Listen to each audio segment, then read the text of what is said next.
You know what time it is in Soccer We Trust YouTube family. It's time to hit like and subscribe before we jump into our preview of Leg 2 of the Concacaf Champions League final between the Seattle Sounders and Pumas UNAM.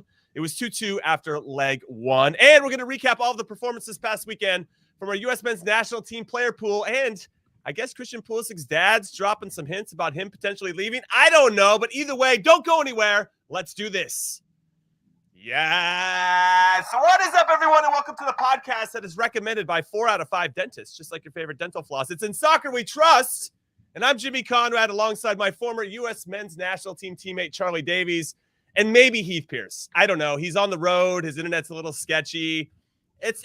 When you're Hollywood Heath Pierce, these are the things that kind of happen at time to time. Also, we're excited to offer up a new segment on today's show called Stock Up, Stock Down, based on how our national team players on the men's side, of course, are performing for their respective club teams and how that's helping or potentially hurting their chances of making the World Cup team this winter. We're also going to discuss the second leg of the CONCACAF Champions League between MLS side, the Seattle Sounders, and Mexican League side, Pumas. Now, the first leg, which was in Mexico City, this one is in Seattle. It ended 2-2 with some questionable refereeing decisions, but when it's CONCACAF, what do you expect? And we will take questions from you guys, of course, and we're going to get into everything else that involves the U.S. men's national team. Listen, first, though, before we get into any of that, I want to introduce the man, the myth, the legend, Charlie Davies. What's up, Chuck?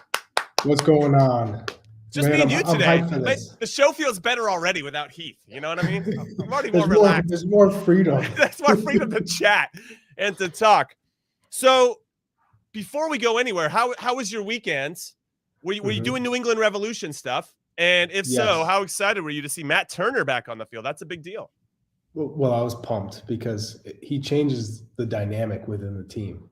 One, there's the supporters are buzzing just because he's on the field, but he gives a certain confidence to not only the back line, but the whole group, that they can be a little bit more on the front foot. They don't have to worry about what's in behind. He comes off his line. He communicates. His distribution is fantastic. So I think from that standpoint, the Revolution are obviously in a much better place. They looked like the team last year, setting the record-setting season in MLS regular season points, as compared to when he's not in the goal and how this year has gone. So good to see him. My parents were in town.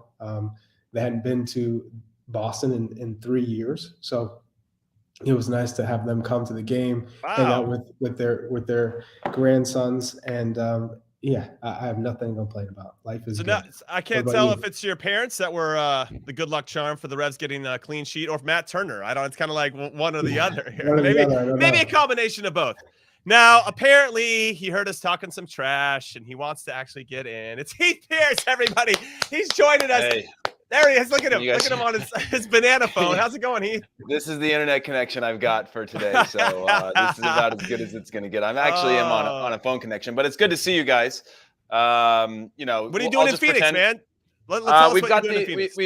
the right here. You can see maybe on my hat. We have the Alianza de Football national finals. So we went through our Copa Alianza finals, which is the adult tournament. Where they're playing for a $50,000 cash prize that finished over the weekend, that finished yesterday. And then we had our Copita, which is our youth national tournament that wraps up here from 10 different markets. And then over the next 3 days, we've got about 60 kids that are here, both boys and girls, that are training and playing some scrimmage matches against professional scouts from around Major League Soccer, U.S. Soccer, FMF, Liga MX clubs, MLS Next Pro clubs, things like that. So just here to observe and monitor and see what's going on with this Hispanic football marketplace. So tell me, the future's bright, right? I mean, there's got to be some kids. I know there was one of our players here at the San Francisco Glens. I help out the club here in San Francisco that went down to Alianza and did well and ended up going to Atletico de Madrid, if I'm not mistaken. But now he's back with us for now. He's only 15, so, you got to take all of those big decisions into consideration, but a really talented player. So I'm excited that you're doing that. In particular, I think it's important for all of us to give back to the next generation in different ways. All right, let's talk about the CONCACAF Champions League final. Charlie, I'm going to come to you first. Leg 1, 2-2. Now, Pumas were also... Well, they were down once before. Not that they're down in this one, but they have some work to do going into Seattle for leg 2. And they were down 3-0 to your Revs.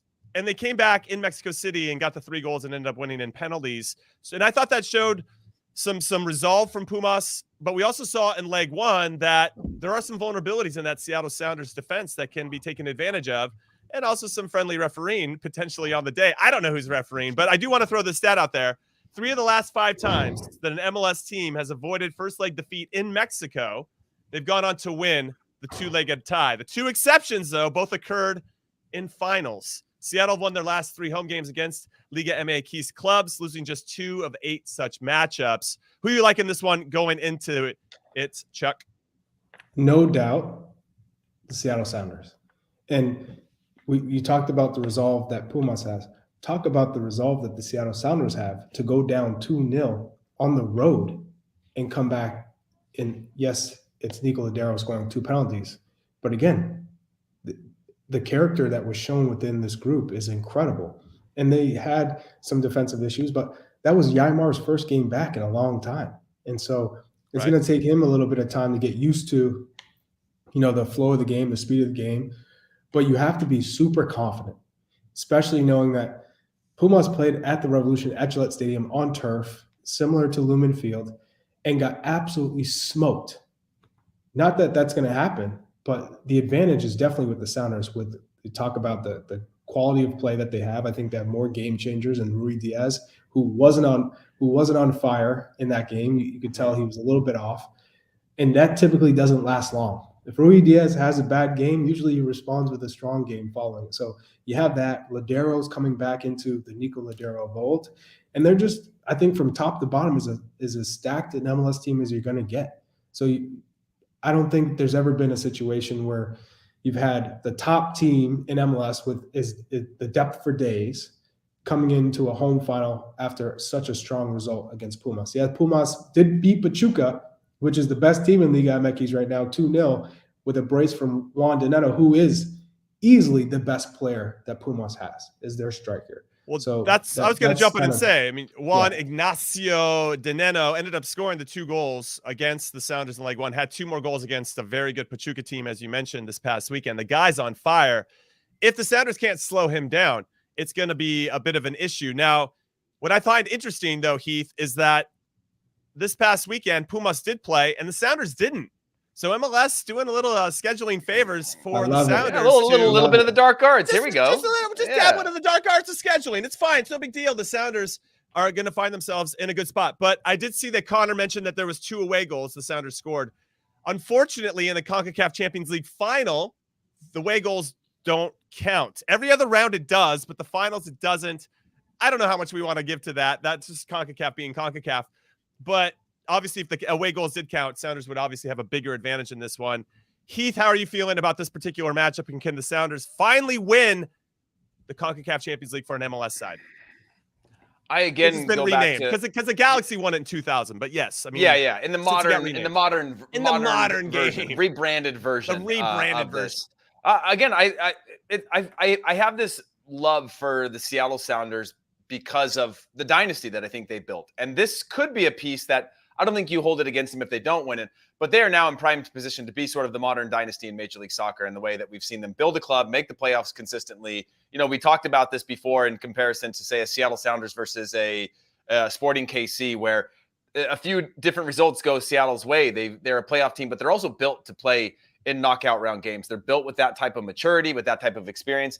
And this is one that I feel that they are very well situated to win this one. Don't get me wrong, Pumas have come a long ways in their path, right? You talked about the comeback against New England when they played, I think it was Saprissa. They also had to leave it to the second leg to get the result, and then Cruz Azul being able to get there. I mean, it's a Pumas team that has literally, what they kind of remind me of? They kind of remind me of the way that that Canada was regarded going through the summer and then into qualifying, where they kind of have this chip on their shoulder. They know that they're the underdog. They're not historically one of the big few within the league. And so they're going to have a little bit of that fight and a little bit of that, what do we have to lose mentality, which is a dangerous one. But when you get into a final, I think, Seattle has proven over time that they have an ability to withstand that type of momentum swing. And I think that they're in the perfect position to be able to almost even comfortably win this game at home. Yeah, just to get this far, the Sounders had to beat FC Motagua They had to beat Club Leon from Mexico, which I find an interesting one. And then they beat NYCFC, the reigning MLS champions, in the semis. But the Club Leon one is, I'll just say, the Lions of Mexico, because they lost to Leon in the Leagues Cup final in Las Vegas back last September. And that has to sting a little bit, because they were so close to winning the first ever Leagues Cup, which would have been a pretty big deal. Now, Seattle have reached 4 out of the last 6 MLS Cups, and they lifted the trophy in 16 and 2019. So to your point, Heath Pierce, they are definitely building a dynasty here. And you're going to want to think they're pretty desperate to want to win a international competition. They've done it domestically, but can they do it internationally? I think it's going to be the big one. Now, just so everybody knows, from Pumas' side, they beat Saprissa from Costa Rica, the Revs, as we talked about, and 6-time winners of this competition, Cruz Azul, which was, I think, a pretty impressive two-legged affair for Pumas, and really demonstrated that they're kind of like the Eintracht Frankfurt for everybody that's following European, or Villarreal, right? They're not very good in domestic. I think they're going to end up finishing 11th right now and barely squeaking into this new expanded format for the playoffs in Mexico. But not really that great, not that consistent. But for whatever reason, they're turning it up in international competition. Where are the key matchups for you, Chuck, in this one in particular? We talked about Dineno, for their player that scored 4 goals over the last 2 games, who's on fire, finds himself in good spots. You give him a half chance, he hits the back of the net. Or do you feel like it's the flip side? Do you think it's the attack from Seattle with Rui Diaz and a reinvigorated Ladero and Roldan and Jordan Morris against that back line from Pumas? Well, I think about where Pumas is dangerous, and the danger is from Dineno getting service. So it's the wings, the wide areas. That's what the Seattle Sounders have to watch out for. And when you're looking at the Seattle Sounders, it's all going to come down to Alex Roldan and Nuhu, and then the support from Jordan Morris and Roldan, and really your 2 midfielders. So whether it's João Paulo or Rusnak, being able to come inside when Nuhu has to step up, so that they don't leave that space in behind them. So it's going to be Mozo, who went out injured in that first, so whoever replaces him, and Velarde, the left back. So those are the 2 areas that you have to really concentrate on, not allowing Pumas to get their outside backs up high and then mark Dineno, and always have someone fronting him and backing him and touch tight in the box. Okay, so for Heath, a little bit of a different question, but you can still answer the same one I just asked Chuck. Pumas have won just 2 out of the last 12 away matches that they've played in 2022. But like I just mentioned, you're in a different type of competition. You're going to get amped for this in a way that maybe you wouldn't otherwise. Lumen Field, where the Sounders play, supposed to be sold out. Thanks to Marshawn Lynch, I think in particular that commercial where it's a big effing game is absolutely amazing. So is he not an Oakland Roots fan anymore? What team does he support? I mean, if he supports one more, we're gonna have to call him out a little bit. But I'll give him 2 for now. Oakland Roots is his lower league team, and the Seattle Sounders is an MLS team. But it's gonna be over 60,000 people. It's gonna be sold out. It's gonna be loud. I think it's gonna be fantastic. The game is Wednesday night, everybody, just to make sure if we hadn't said that already. But as it's being talked about in the chat right now in the comments, and if you want to hit us up about this game, give us your prediction, ISWT Pod on Twitter. If the Sounders do end up winning, it'll be the first MLS team ever in the FIFA Club World Cup, which we know is a big deal because we get to play against these big teams in friendlies over the summer, but there's always that excuse that they have. Well, it's our preseason. If an MLS team bests any of these big clubs from Europe, but it's preseason, we can't, and then whatever. It's a dumb argument. But now when we have FIFA Club World Cup, we can really sink our teeth into a meaningful matchup and really show what we're capable of. And I think it's a really important thing for MLS and the perception of MLS. I don't know where you want to go with that. I'm kind of just leaving it open-ended, but where do you just pick it up and run? Pick it up and run. Yeah. All right, fumble. I got it. Which way do I run? No, listen, that's a NFL joke, guys, for Marshawn Lynch. We're just doing a little bit of improv work here, Jimmy. Good stuff. No, look, I think if anybody has never been to a match in Seattle, especially when it's a full crowd, I mean, that is a very loud, hostile environment. If you remember going back early when they started, they were the first one in the league doing this sort of the Viking clap, and you could feel they found a way to bring that stadium and bring people into that stadium into the match immediately. And I remember going back just anecdotally, when I first came back to Major League Soccer, we had 5 games left with FC Dallas before the end of the season. It was just after the transfer window had closed, and we had to win all 5 to go to the playoffs. It was the first year the Sounders were in the league. And we played the 5th game. So won 4 in a row, got to the 5th game that we had to win because we were, 5 games in a row is pretty tough, right? Anywhere in the league. But we almost did it. We got to the final game, and I think we may have even gone up 1-0.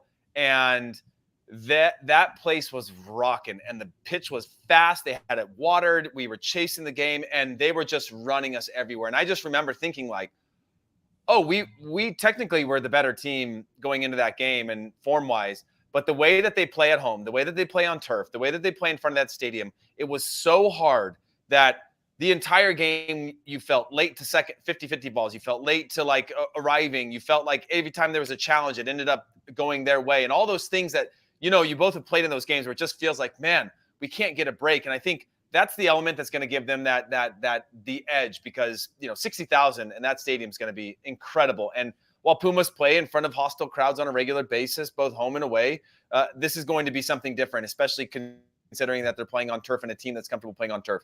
With regard to winning it, one of the things that I've spoken to a lot of people that have won Concacaf Champions League in Mexico or playing in Liga MX, their biggest thing is playing in the Club World Cup. We've never really made a big deal out of that. But for them, it's like a shop window because for most of those domestic players, it's their big chance to play against a Real Madrid. It's their big chance to play against a Chelsea or whoever there. And so I think we almost need to embrace that because I don't know how you guys feel about the Club World Cup, but I've always thought it was kind of silly. But then when I started to hear the teams in Liga MX talk about the importance of the Club World Cup and what that means for them to challenge themselves against teams they wouldn't play otherwise, I was like, maybe it is a big deal. Maybe we should be taking it more serious. And maybe I personally should be taking it more serious.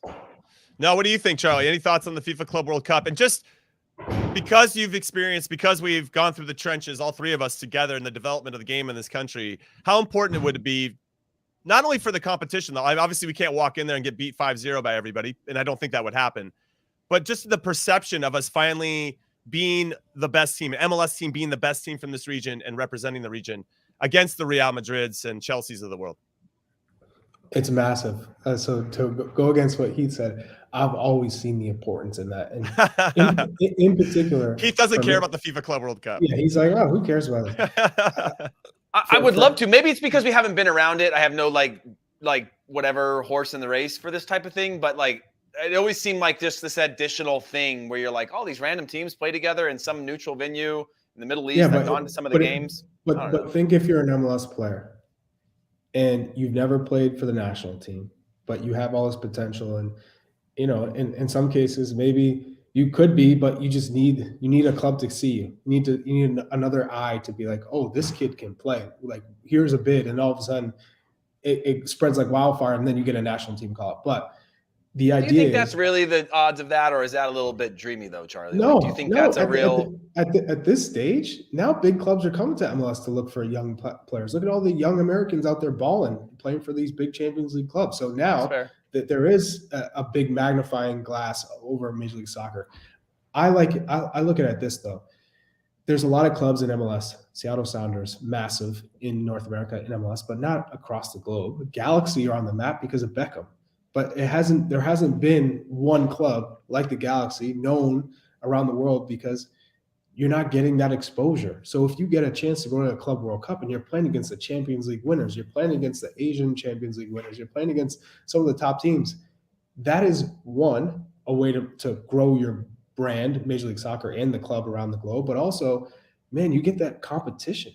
How many times have we said, hey, we'd love to play against the top teams in Europe for something that matters, not a friendly in the summer where, maybe half the guys are going out the night before and it's not serious. Now you're competing for a championship. There's the quality is there and the competition is there, which you typically don't get in the summer. It's more of, we just got to get fit. No, this is trying to win. So you're playing against the best of the best and it matters. So I think that's why the Club World Cup is fantastic. Similar to the Confederations Cup. It's not a thing that a lot of people think, I got to play in the Confeds Cup, but you get to go to it and you go, whoa, this is amazing. So I think that's the benefit of a competition like that. Jimmy, here's a question for you real quick. No, go shoot. Here's a question for you. It's a little bit off topic, but I would say that the Seattle Sounders are one of the 3 most globally known clubs in Major League Soccer. Who would you say are the 3 most well-known clubs Galaxy, in Major League obviously. Soccer? Galaxy for yeah. sure. No, global. Galaxy. Well, Yeah. they make it a point to sign the biggest yeah. names. So Red Yeah, Bulls. but like who else? Red Bulls. I mean, would DC United be in there somewhere? No. Just because I of their think history? Seattle. I mean, everywhere I've gone around the Seattle. world, people know Seattle. Yeah, I'll Seattle. tell you right now, Inter Miami is. For Inter what? Miami is. Miami is the I know. premier place for vacation. all Yeah, right, of course. for a lot of European players. Now all of a sudden, David Beckham is the owner there, and they have a professional team. Right. They had Blaise Matuidi. So you think about, we got a World Cup winner. Beckham's got his brand everywhere. He's got his hands and everything, and now he's telling everybody, make sure I got a club and you want to come play. Seattle had Jimmy Traore. He won a Champions League with Liverpool. Hey, the word is out there. So I would say across the globe, yes, it's Galaxy. And Zlatan was the latest massive star to play there. So Beckham and Zlatan, you had Steven G. New York City FC might be there just because you had Pirlo, you had David Villa, you had Lampard. New York City is a major city. If all the people I've come across when they say Major League Soccer, I might want to play there, you always want to play in the big city. So it's either LA or New York, typically. And now you throw Miami into the ring, go, that sounds pretty nice. But I think it's Red Bulls or New York City FC, and then Inter Miami as of late just because of Beckham. I mean, it makes you wonder if Real Salt Lake regrets calling themselves Real when they don't even get the global love for copying Real Madrid. You know what I'm talking about? Everybody? Yeah. Were either of you guys in that camp, national team camp in Switzerland when Chris Seitz got called in and they were doing introductions and they were like, say your name and the club you play for? And he was like, Chris Seitz. I think it was Chris Seitz. He's like, Chris Seitz, Real. And Peter Novak in the back just screams, Real Madrid. And like, just everybody started laughing at him for like trying to take the Real name in a thing. They're like, no, you don't get to call it Real. You got to call it Real Salt Lake. I remember it being like such a Peter Novak moment. Pretty awkward. But yes, if anybody wants to answer that question, hit us up on Twitter, ISWT Pod.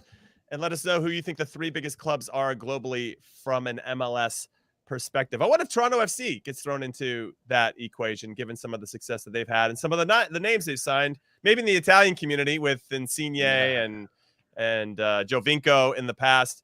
Something to consider for sure.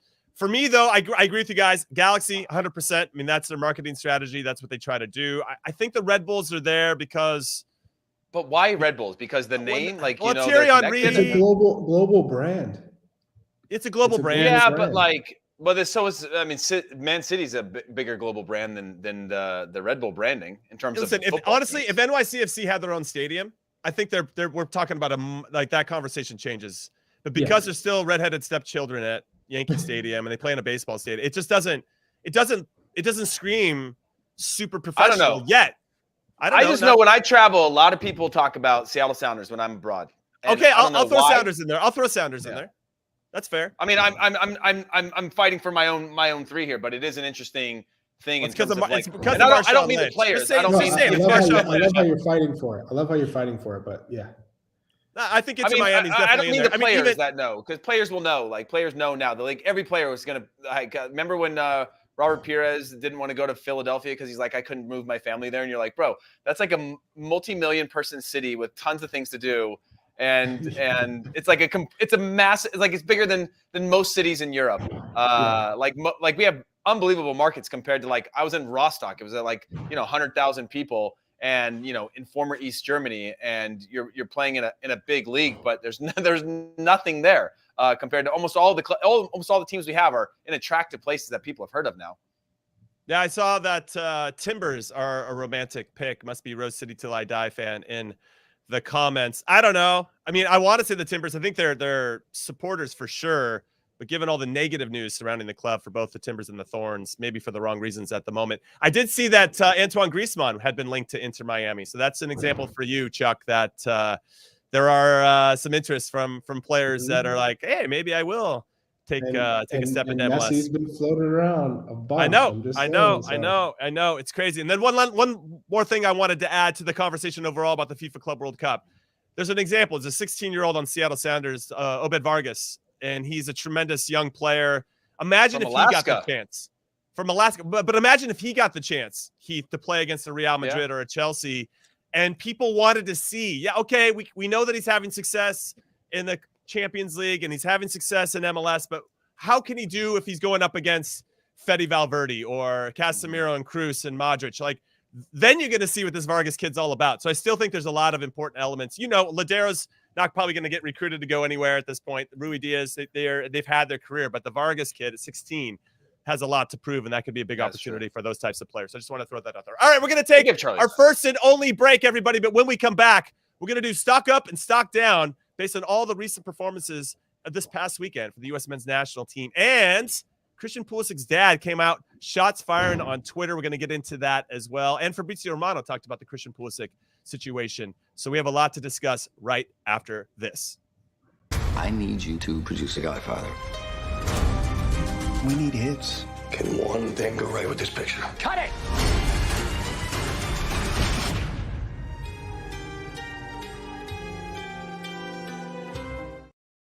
Welcome back, everyone, to In Soccer We Trust. I'm Jimmy Conrad alongside Charlie Davies and Hollywood Heath Pierce, who's on the road in Phoenix doing the good stuff for the younger generation in this country. We appreciate you. Chuck does it every day, so I don't feel like I need to give him the plaudits. But we know that you're some random hotel room trying to make it happen. Heath, appreciate that. So Chuck, let's get into this. Let's talk about some performances that happened this past weekend. Brendan Aronson won the double for RB Salzburg. He came on as a late sub to help them win. His 2 seasons at RB Salzburg, he's won the double both times. We'll see if he sticks around. I don't think he's going to be sticking around, but we'll wait and see. John Brooks scored this past weekend for Wolfsburg at a 1-1 draw. A good sign of him in his last time with Wolfsburg. I'm kind of curious where you think he's going to go, Chuck, in particular you and Heath and everybody else listening and or watching. There's a lot of tremendous performances. Jesus Ferreira scored a great goal for FC Dallas against Sporting Kansas City. Matthew Hoppe got to play 1 minute against FC Barcelona for Mallorca this past weekend. I feel like he's on the up now. He's finally getting some minutes. I might take away the plural of minutes and just say minute. Yeah. So who's stock up, stock down for you? I mean, give us an idea, Chuck, of where are you going with our player pool, and who do you think did well enough to get maybe on Greg Berhalter's radar in a different way? Well, my first stock up would go to Eric Palmer Brown. I mean, so he's had 16 straight starts in Liga. Most recently beating Lille in a 3-0 win. So he played against Timothy Weah. Both players played 90 minutes. Right. You have to love his progress. And this is a kid who, when he was playing with the Sporting Kansas City, academy team, we were talking about Juventus and all these big clubs, Bayern, Juve, and I thought to myself, who is this kid, and why isn't he really playing with the youth men's kids national team and starring and so I think I saw him a bit with the Sporting Kansas City side, and he wasn't playing that much, and I thought this kid can't be going to play with Roma or right. Some of these bigger clubs if he's not playing with Sporting Kansas City. So now he makes the move from Man City, takes a loan, and he's playing at Troyes. And I thought it was a great move for him, because you need to go to a club where you're playing in the top division and you're going to be playing. And so the first 6 months for any player who goes to a new league in a top competition, it's a little difficult. And for him, he didn't play at all. I mean, he had a game here and there, and that was it. 6 months comes, he adjusts, he gets it, and now he's flying. He is absolutely flying, and you can see the development, you can see the progress, and you can see the confidence. So that would be my massive stock up. But Matt Turner's there as well. Okay, you write some honorable mentions. Tyler Adams is there too. Okay, and Haji Wright. Those would be like my other guys that I've taken notice that are going in the right direction. Now, okay. Now, stock down. I just want to say that Busio was in the 18, didn't play in the 2-1 loss for Venezia to Juventus. Tanner Tessman falls into that. Right. Reggie Cannon actually played 180 minutes over this past week. One was a win, one was a loss, but 3-0 to Sporting, which is not great, right? That's the competition where you want to prove yourself, but necessarily not on him. Cameron Carter-Vickers 1-1 in his 90 minutes for Celtic against Rangers. Luca De La Torre had 72 minutes in a 1-1 draw versus Twente. I don't know who else. Ethan Horvath not even playing in the 18 for Nottingham Forest as they work their way up the table to try to get promoted back to the Premier League. I mean, there's plenty of players out there for you to choose from. Now, I didn't mean to paint all those guys in a negative light, but anybody that stands out for you, stock down. Yes, Ricardo Pepi. Ouch. Wah, wah, wah. Tell us why. Ricardo Pepi, I just thought at this stage you would have had gone through that tough adjustment period, and the team's in a relegation battle, and they've been, I would say on the positive side, there looks like they're going to be staying in the Bundesliga. So when you're looking at that, you're saying, okay, now they're going to start playing him. He's going to get more opportunities, and right. That has not happened for him. Not playing at all, no burn, and so you have to worry about the future for him in the short term. When you're talking about a World Cup and getting minutes, you need to play. Otherwise, you're not even going to get an opportunity to get into the roster. Right. I mean, so it's really difficult. I mean, you go 2 straight games without getting off the bench, and you're already not really in form. It's going to be difficult for him to finish out this season with any positive. Although I do say you have next year. So if they're still in Bundesliga, maybe they say, we're going to give you the spot and you got to run with it, and we're going to give you many opportunities to succeed. But it's not looking good. It's not looking good, and it makes me nervous. What's interesting is that I had the same 2 exact picks that you did, Chuck. So I'm going to try to find 2 different ones to get into. But, great minds think alike. Let's see what Heath says. Also true. Stock up, stock down. Heath Pierce, who are you feeling after this weekend's competition for our player pool? Well, I think, by the way, on the Ricardo Pepi front, I think that should be a word to the wise of just like, one, we are pricing, the players are going to be priced so high that there's going to be very few clubs that want to take a risk on 20 million, right? And he took it on a club that's fighting relegation. And I can't dream of a world where a kid who had one run of form, who wasn't starting at the beginning of the year, hit his run of form, gets his transfer out, should go to a club to face circumstances that are very, very difficult. And by the way, if I was the coach of a club, I wouldn't want to rely on my goals to stay in the league and keep my job on an 18-year-old, right? I'd probably defer to guys that I've seen year after year put up their 8 to 12 goals in a season, and they've got those guys. So I think it's just from the very beginning just was a very peculiar move. But I agree with you, Charlie, that there should have been some sort of response that you would think that would at least get him in, being like, okay, he's not my starter, but man, this guy, I got to get him on the field at some point, but to not play. Heath, do you feel like this is kind of similar to, it's not like for like, of course, but there's some similarities of maybe the board wanting to buy this player and the coach being a little bit more reluctant? Because we saw it even with Lukaku.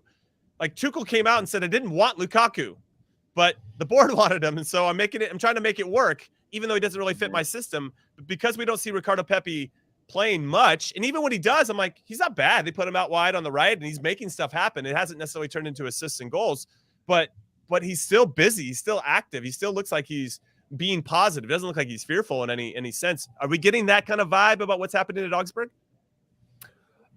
Maybe. I mean, it's an American ownership group, so I get some of the elements of that. I think it's Blitzer owns Augsburg, so there could have been that element of like get the American in there and all that sort of thing. But I mean, he was one of the most informed strikers of any young player in the world at that time. It's hard not to get caught up in the hype. If you watched him, like I went out and said, this is the most like the best natural goal scorer we've ever had. If you watch his nose for goal and being in the right spot and that sort of tranquility he has in front of frame when he was in form, you're just like, wow, this is. You don't think so? No. I mean, obviously it's easy right now when he's in the dumps as a teenager, but like if you look at the way in which he scored goals, the positions that he was in, when you see the way that he finishes balls and his nose for goal, it's a pretty unbelievable skill set that he had for an 18-year-old last season. Now he's playing in a completely different circumstance. It's like to me, the comparison reason I'm not holding him to that right now is because it's the same thing of telling Jose Mourinho to win with Roma. You know, like you're never going to win with Roma, but does it change the way that he is as a manager? No. We're going to judge that over a longer span to see if I'm right or wrong. But I think he's a fantastic natural goal scorer. He just is going through that first kind of downside moment of his career that it's hard not to have gotten caught up in the hype. He's a 20 million signing player. There's plenty of video. There's plenty of, tape to watch him from, plenty to judge him from. I just think he made the wrong decision going to that club versus the club thinking that he could come in and do that. Do you think he should have stayed at FC Dallas? Because in some ways, Jesus Ferreira has really blossomed. He's got 6 goals, so far this season. He scored a tremendous, relatively individual goal against Kansas City this past weekend, where I think if Pepe was there, I don't know if we'd be talking about Ferreira in the same way. He'd be like, I think he can play that spot, but now we know that he can. Charlie, what are you thinking about Pepe and maybe its impact on Ferreira in particular? Well, yes, it's growth and opportunity. If Ricardo Pepi was still at FC Dallas, Jesus Ferreira would not be producing like he is now. That's a fact, because he occupies the space that Jesus Ferreira likes to get into. Mm-hmm. And the focus for FC Dallas is we are playing to Ricardo Pepi. Now we're playing to Jesus Ferreira. So the emphasis is he's our exclamation point. He's the last guy to touch it. He's our goal scorer, as opposed to Ricardo Pepi is. That's what we're playing to. And Jesus Ferreira was looking for Ricardo Pepi. It's one of those things where you want your striker, wherever he is, to be playing in consistent minutes. At that age, it's so crucial for development. And I love the fact that Ricardo Pepi said, I want to test myself. I want to go to Europe. I want to be playing with the best. But you have to go to the right place. Now, I'd say the same thing with Daryl Dike. He was going to be a 20 million goal scorer. Was he anywhere close to being the most refined goal scorer? No way. Not even close. Right. Now, Ricardo Pepi is a better finisher, but in terms of the best finisher of all time, nowhere in sight, I think, in my perspective. But again, it's a delicate position with the U.S. men's national team because we have no experience, and it's all younger players. And from that pool of players, you need consistency, which is very tough to find unless you're in a good place. Like Jesus Ferreira right now, you don't have to worry about playing time. And that's, in a lot of cases, it's unfortunate because in Major League Soccer, if you're the guy, you don't have to worry about looking over your shoulder. That's done.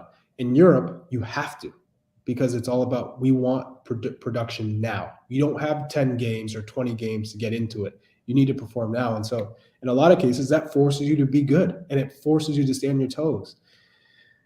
But we don't have that luxury right now. So I went down this Ricardo Pepi rabbit hole, and I can't actually remember, Heath, who No, you're asking for my picks. Yeah. So my stock up is actually. I was like, what happened? I blanked. I could talk about Pepi all day long. But I mean, because you had Jordan Pefok scored again, right? Yeah. Haji Wright's crushing it right now and should be on the tips of people's tongues, at least on the radar. You guys might be surprised at where my stock up was, and it wasn't on necessarily a stock up for one of our big players. It was a stock up for himself, and that was Paul Arriola setting up Ferreira. I looked at Ferreira as a stock up as well, but we've seen in the past of players that were the MLS guys, just ones that Greg Berhalter or other coaches have relied upon because they trust them.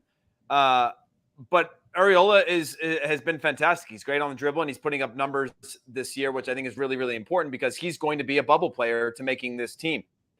He's been an important part of the key moments of matches throughout qualifying. But he's one that I think, okay, if you're 26, maybe he's on that plane. If he's 23, man, there's just some depth in positions when you look at just the right wing. We talked about it last week whether it's you go with Gio Reyna or Brendan Aronson or Timo Weah or, so on and so forth. Like you get pretty deep pretty quickly. That for a player like that, he's having impact on his team right now. He's been a really bright spot for FC Dallas since he's gotten there, and his stock continues, I think, to rise and make a case for himself that even though he's not abroad, even though he is a little bit older than the other guys, that he can still be an important part of this national team. Because it's like as you start to get pushed down the pecking order, it's hard to get attention. Do you think he's going to be a starter? No, I don't think he'll be a starter. But I'm just giving him a stock up. How important do you think it is that Nico Estevez, the coach of FC Dallas, was Greg Berhalter's former assistant? So when Ferreira and Arriola are playing well, that information can get to Greg very quickly. It's pretty important, I'd assume. Yeah, Heath? I mean, I would think so, right? All right, cool. A lot of those conversations have to be transparent ones because I don't think Greg and his staff are watching 75 matches a weekend. Well, if they're not, I'm extremely disappointed. Yeah. Well, we were doing weekend recaps, and you watch as many as you can, but there's only so many you can watch. And then when you're watching a match, there's only so many key elements that you can. Occasionally, you just have to be a passive football watcher. You can't You can't watch a player move around for 90 minutes. It's just not possible all the time. And so I think there's elements of that. Obviously, I think they get a big bit of data in terms of distance covered, sprints. They get key clips cut up for them to be able to watch and see their their actions and things like that. So I think that communication though with the coaching staff is really, really important and certainly helpful. But Paul Arriola, I'm not talking about starter or whatever. I'm just talking about him being a bubble player. Just moving up. Just moving up. Okay. It's easy. Our hype is all around our young, super young players, primarily in Europe, but some MLS, but not this sort of mid-aged player, which are going to have a tough job to get into this World Cup squad. All right, talk to us about your stock down. Josh Sargent, stock down. Wow. I didn't even know he was on. I didn't even know he was in the. He's injured. Give the kid a break. He's injured. But the relegation. This is a stock down photo also. He's got two consecutive relegations on his radar, by the way. Honestly, the reason why is because, and I'm using the relegation as the reason to talk stock down for Josh Sargent, is that we went from a year ago of this being sort of the guy to, can he get into double digits in the Bundesliga? Can he be a not prolific, but can he be a consistent goal scorer that's maybe going to be more impactful in other ways than goals, but will get you your goals when needed, to now being borderline out of the picture for the national team, and now to drop out of this, going to find himself in the championship. It's a tough place to go from here. Like, can he be a good championship goal scorer? Actually, maybe with the chaos of the championship, he could do well, but it's just, I just go, where do we go from here for this player? Because I feel like we've lost a year of development for him. Yeah, he got a lot of minutes and he's done well, primarily on kind of wing positions for Norwich. But this was a player I had a lot of hope in because he was playing at a young age in the Bundesliga, getting minutes, and you just hope that it can continue to grow. And I just feel like we're kind of at a status quo. And it's kind of sad because he does have a lot of tools that he could offer up. So stock down. He's becoming a relegation magnet. This is 2 consecutive seasons he's been relegated, so you might want to stay away from Josh Sargent. Yes, Charlie, go ahead. I got to give a shout out to Zach Drummond. I mean, he's asking fire questions in the chat. Give us one. What did he say? One of them is, doesn't that mean that we have to closely mirror the national team situation, Chuck, making playing in Europe the right challenge because of the push, right?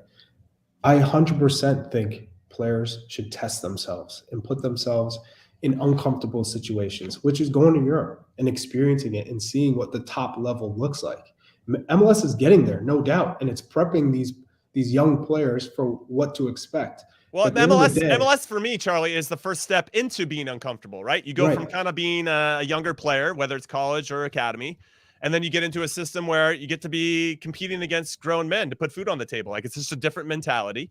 And then as you prove to have success there, then you can make the jump into your next evolution of uncomfortable. The difference is that it's happening 17 to 21 years old. 17 to 21 years old now is where they're now establishing Jesus Ferreira. Okay, bona fide starter. What's the next opportunity for him, right? Like, he's not being challenged. Whereas before, when we were talking about 22 to 24 years old stepping into the pros, by the time that you get comfortable being a starter and you need the next challenge, you're pretty far down the line. Now we're able to get those couple of years. Late bloomer, baby. Let's go. Yeah. You get those couple of years now where they're young, they're teenagers, they're green. You've got to sort of mix between like sort of results oriented and also player development. And then you can go to that next challenge. And that's happening at a much earlier phase, which is a good problem because it's no longer this or that. It's sort of, it can be a pathway. And I think MLS, by the way, and I don't know what you guys feel, but it seems like has embraced their willingness to be like, okay, every success story now in Europe is going to come through MLS primarily. 80-90% are going to have some sort of success story of an academy, first team, whether it's a year, 2 years, 3 years, and therefore they're part of that journey and no longer it being like they need to be here instead of here. I feel like it's matured into growing into its own skin a little bit, which I think is helpful. Yeah, Charlie, we interrupted you twice. You go ahead. No, all good. So I think it just comes down to going to Europe, but going to the right place. And one thing that really gets under my skin is hearing these young players saying, "Oh, I have Chelsea after me, I have Juve after me, I have Real Madrid or Barca or Roma." You're not going to play. Mm-hmm. You're not going to play, and it's not. And if you do play, it's 2 or 3, 4 years down the road. You're losing out on development, and there's always the element of, "Oh, we're going to buy you, but loan you out to certain clubs." But then those clubs are thinking, "I'm just using you for the year, and if it doesn't work out, we're not playing you.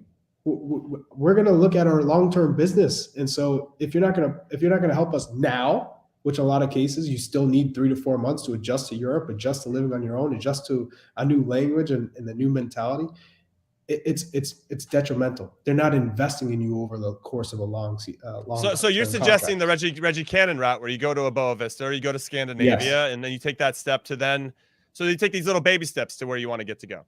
Yes, it's all about I like that. a process and taking the right steps. And so don't go. But a lot of from those leagues don't have the step depth one to either, though. step By the way, five. Sorry? I mean, Charlie, when you were in Sweden, by the time you established yourself, you were the sure starter. Versus France, you're going to again now going to a bigger league than Sweden, have a little more competition where maybe you're still the number one when you come in, but your window gets shorter in terms of I need production because I've got a young player in my academy coming out. I've got another player that I can play as a striker that's in your competition. You've got a number of these things that you got to deal with. So it's not just necessarily Europe, because there's a lot of places in Europe that have far less depth than Major League Soccer does, or competition within the teams. But it can be the first right step to the next step of being in you're those already in the cutthroat window. Yeah. You're already in the European window. So all of the eyes and you're are out of your on comfort because- zone. Yeah. Yes. So No, I think from that standpoint, it's easier to adjust anywhere from that point than going from Major League Soccer and being a star to all of a sudden, oh wait, I have to earn my spot every week, every day in training. And I think Ricardo Pepi, from what I've heard, doesn't train the best. In Europe, you have to train like you play. That matters. Training matters and dictates who plays on the weekend and who gets in the squad or who comes off the bench. No, there was a quote from Cole Bassett, who just went over to play for Feyenoord, and the coach is like, I like him, but he needs to get better in tight spaces. He played 23 minutes this past weekend, but to your point, Charlie, you got to do all those little things that are going to give you that playing time. So we'll keep an eye on Cole Bassett. Now, I'm going to tell you my stock up, stock down very quickly. And even though they were exactly the same as Charlie, I'm going a different direction. I want to talk about Walker Zimmerman. Just signed a 4-year, $10 million deal, DP deal with Nashville, who called him their Tom Brady. I mean, that is crazy, dude. That is crazy. $2.5 million a year. Shout out to a defender working his ass off and getting paid for it. And to his agent, Mike Garland, making all that happen. I'm not paying for anything next time I see Gart, for the record. Yeah. What I want to say is that there's a fun fact about Walker Zimmerman. He is only one of 14 players now to be best 11 in MLS 3 consecutive years, and the first defender to do it since James P. Conrad from 2004 to 2006. Flex of the day. Thank you very much. Flex of the day. Yeah, the flex is real. Okay. Who was the other one? Was it Robin Fraser or Eddie Pope? It was Eddie Pope. That's correct. Okay. Yep. And I'm pretty excited about that. I don't see my name in the stats. Yeah, humble brag. Yeah, I was a late bloomer. It took me a while. Okay, so my stock down, though, is Christian Pulisic. He just, it's not getting any better for him. And it's a nice segue into what his dad said on Twitter. But he played 22 minutes as a sub against Everton. And then midweek, he played 20 minutes again as a sub against Manchester United. They lost at Everton, and they had a 1-1 draw against United. And I don't know what's happening with him. I don't think his stock is down. He's still our number one guy, but I think his situation makes me feel a little bit down about what's happening. Here's what his dad said on Twitter. The sad thing is he loves this club, teammates in London, puts his heart and soul into being a pro. Onwards and upwards, my boy. Big 6 months ahead. That seems pretty cryptic. Charlie, I'm going to come to you first. Yeah. I mean, that for me signals that Christian is probably out at Chelsea in some capacity. I mean, you don't write something like that. No, the sad thing is that he loves his club and teammates in London. I don't know what else you can take from that other than he's leaving. I mean, let's be realistic here. I think initially when Christian went to Chelsea, it was more of a marketing play. It ultimately felt that way. It really felt that way. It was packaged to be that way. Oh, look at all the depth they have. He's not going to come into play. But he showed the character and the quality that he has, that it's undeniable. When he is given time to play and he's fit, he's a menace. He can unlock defenses. He's that gifted. And we've seen it against the best. Liverpool, I remember watching that game, was it a couple of years ago? I said, oh my God, how was he not the star for Chelsea? And it seems like he's the scapegoat. Anytime there's an issue, he's the first one off. He's the first one subbed off, or he has to come out of the starting 11 if they're going to rotate. So for me, go to a place where he's going to get appreciated and he's going to play every match. And as long as he can stay healthy, I think we're going to see him reach his potential, because that's when he's happy, when he's on the pitch, not when he has to. It feels like of all the players and the attacking players within the Chelsea team, he's the one that has to repeatedly prove himself. And it's not only it's not to the players, it's not to the supporters, it's always to Thomas Tuchel, always. And so you get tired of it. I don't care how good you are. And it's great that you have to prove yourself every day in training and every match, but you get tired of it. There's a certain level that you reach and you say, you know what, I've done it. Every time you've asked of me to show out and prove myself, I've done it. And I'm tired. I'm tired of it because you're not asking everyone else to do the same thing. So I think his dad is putting that tweet out, hey, my son's staying strong. He's in it, but he's ready for a new challenge. The last league start he's had is March 5th. It was a goal and an assist away at Burnley, which is not an easy place to play. He needs to get that move. I mean, we always talk about which move is. Well, I mean, is this an emotional dad here though? Heath Pierce, standing on the sideline, going, "This coach doesn't know what he's talking about. My son's better than that." I mean, we've seen some evidence of that because I remember I took a shot at Julian Green back when he got named to the 2014 World Cup team, and I got hit hard by Julian Green's dad in the replies. And, and I get it. I understand. My dad would do the same thing. You're there to protect your kids. I get it. I'm a dad myself. Is he his agent? Is he his agent also? I don't think he is. No, I don't think so either. No. I think maybe at one point he was. For sure, marketing, he's with William Morris Endeavor. Okay. I mean, look, I think it's definitely dad kind of jumping in trying to punch out in a way that his agent or he himself won't do, trying to make a little bit of that statement. But the thing is now he's brought it to life. Now it's a living, breathing thing that we're all talking about. And I disagree a little bit with what Charlie said in the sense of I think there has been times Pulisic gets injured a lot. He does have a lot of performances where when he is a starter consistently, he has performances where he's pretty indifferent in his performances. And then when he's got the chip on his shoulder, he tends to fight back and bounce back. Same with the national team, right? Where we saw him in the national team. There's a lot of games where you're like, then you see the games where you're like, this guy's unbelievable, world class. And we kind of forget some of that inconsistency. At least that's how I feel. But I do think I agree with Charlie on the fact that when he is asked to prove himself and say, hey, fight for your place back, he generally does that and does well and proves himself in that way. But I think as a consistent starter, I think Chelsea has struggled with this for 18 months to 2 years of just finding that consistency because they went out and got everybody who's the same age other than Lukaku in their front 6 or 7. And so, yeah, it's a little bit, I don't know why his dad did that. I at a certain point, he's got to probably just take a step back, from the helicoptering because he is Christian Pulisic now. He's our best American player. He's a Champions League winner at Chelsea, and he's a massive star that love Mark Pulisic, but just seemed odd. Also, we should mention that he deleted the tweet. So it no longer exists if you're going to look for it right now. But the internet, do you think that was never him? Forgets. Do you think that was Christian being like, well, it's serious. If someone deletes a tweet, you know that it's serious, that they got something coming at them and they said, not a good. It's probably, remember when Christian wore a hat and US Soccer posted it on Instagram and he's like, why do you guys ask me if you can post that? It's probably the same thing as like, Dad, what are you doing? Like, can you just don't make this worse for me or any harder than it needs to be? And I find it interesting, Chelsea's situation overall, because the consortium that's being the preferred bidder in all this is an American owner. And I doubt that he's going to want to let Christian Pulisic go because it's not from an American owner who just sees it from a business standpoint. He's an incredible asset to have one of the biggest names in American soccer on his team. It's not just going to let him go. So I actually don't know if he's going to leave. And I'm very curious to see how Thomas Tuchel, if he remains as coach, continues to stick with him and how that all plays out. A lot of questions there. But we're not the only ones discussing this. We also had the opportunity to hear from Fabrizio Romano when he was on the Que Golazo podcast with our very own Luis Miguel Echegaray. Let's see what Fab had to say. Was mentioned Romelu Lukaku, but they need to clarify with Pulisic what they want to do together with Thomas Tuchel at the end of the season. They had some approaches from Spanish clubs in January, but for Chelsea it was not even a topic. They wanted to keep him, and Tuchel wanted to keep him. So he told to the board, I want this player to stay, and I need this player. But then these players, Pulisic, Lukaku, and many others, they're not happy with the current situation.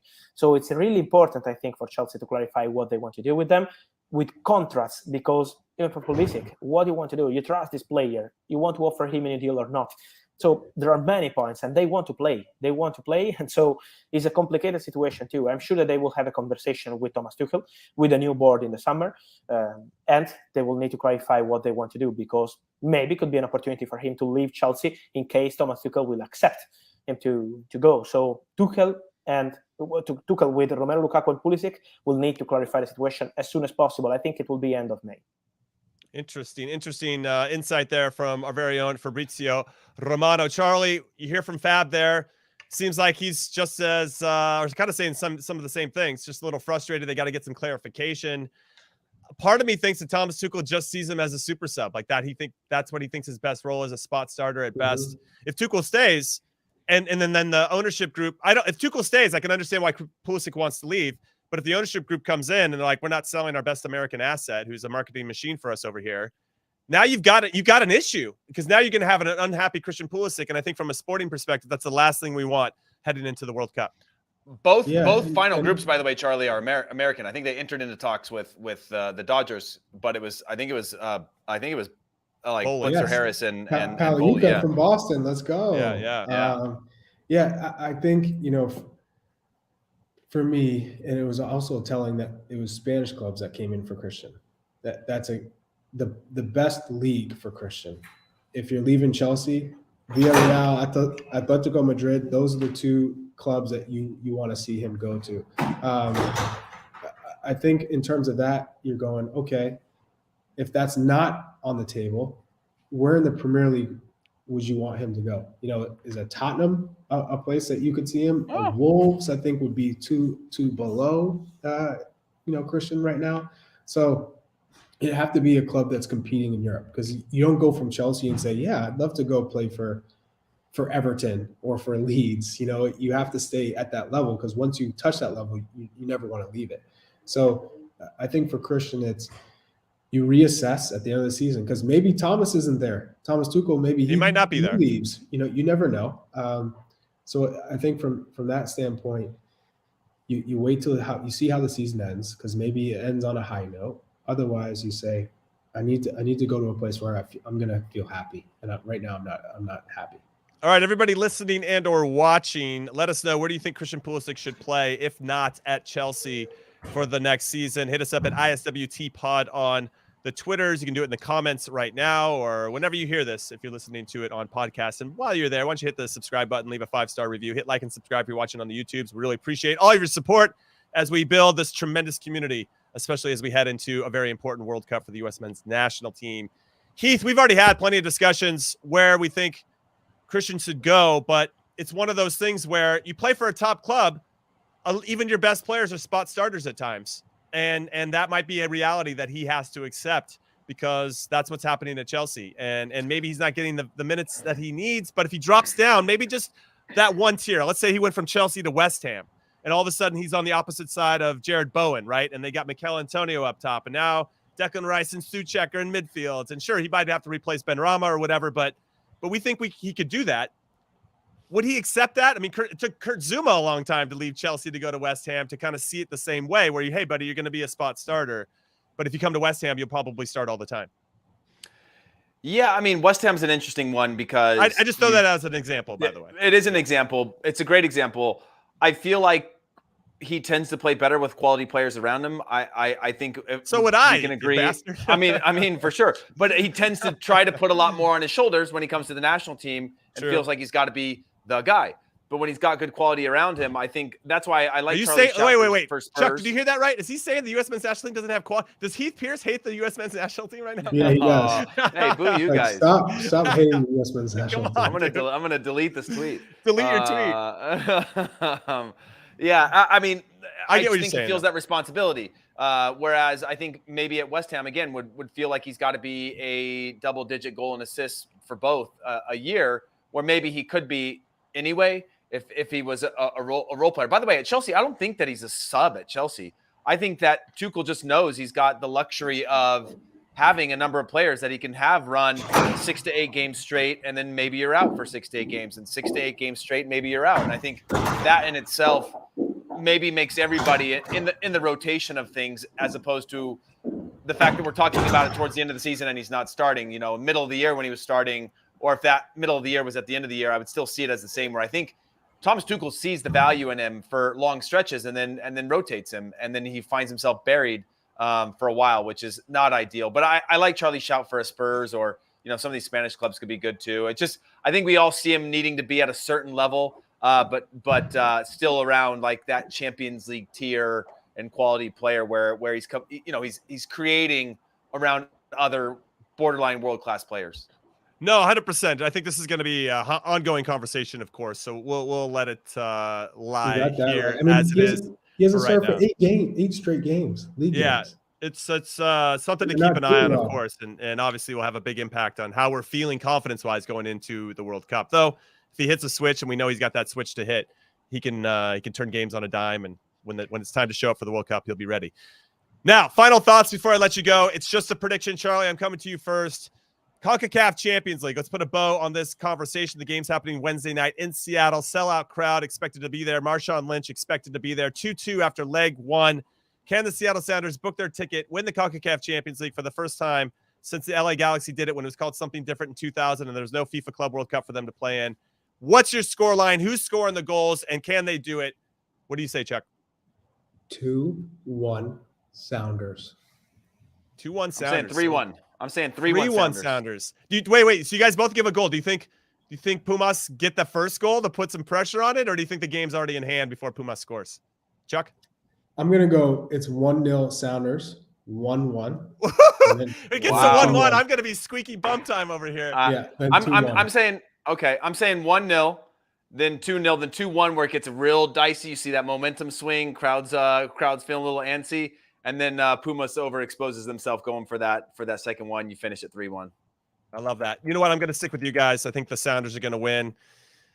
I can see Pumas scoring first just to make it a little dicey, but Sounders, like they showed in leg 1, will find a way to get back and win it late, and then everybody will lose their minds, and everybody's being so excited. We finally got a team in the FIFA Club World Cup. Also, I want to give a shout-out to Mike Victory and Jeffrey Bruno, who had very good questions. We'll answer them in the very next episode because today is done. We are finished. In Soccer We Trust is over. We'll see you again on Thursday, 12 p.m. Pacific, 3 p.m. Eastern. We may or may not have a special guest. We may or may not have some special things planned for you. I don't, you just have to wait and see. It's just a big, giant tease over here. So for producer Des Norris and Hollywood Heath Pierce and Charlie Davies, I'm Jimmy Conrad saying thank you for listening, and we'll see you next time to In Soccer We Trust. Later.